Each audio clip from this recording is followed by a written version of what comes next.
ఏ విషయంలో పోలీసులు అట్లా ప్రవర్తిస్తున్నారండి? నిన్న ధర్నా గురించి ఏమన్నా మనసులో ఉన్నట్టుంది. ఎవరి కోసం ఈ ధర్నాలు జరుగుతున్నాయి?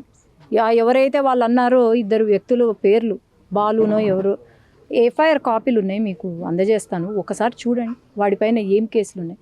అట్లాగే నాకు వచ్చిన ఇన్ఫర్మేషను చాలామంది బాధితులు కూడా వస్తున్నారు, వచ్చి కలుస్తున్నారు.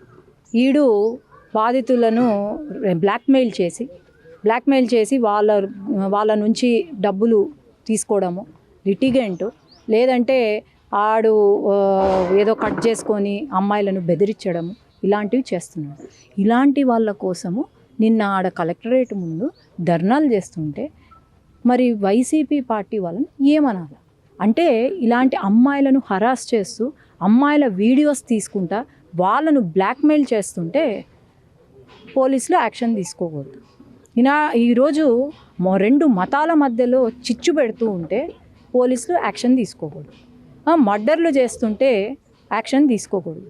మహిళల పైన అన్నెసెసరీ కామెంట్స్ చేస్తూ సోషల్ మీడియాలో అన్ని తిక్క చేష్టలు చేస్తూ ఉంటే, మా ఫోటోలు అన్నీ మార్పులు చేసి పెడుతూ ఉంటే యాక్షన్ తీసుకోకూడదు. మరి దేనికి యాక్షన్ తీసుకోవాలా? దేనికి యాక్షన్ తీసుకోవాలి? ఈరోజు కాకి చొక్కాలు వేసుకున్నారు కాబట్టే ఆ కాకి చొక్కా తీసేశారంటే మా పోలీసులుగా ఉండరు. అదైతే అందరూ గమనించారు.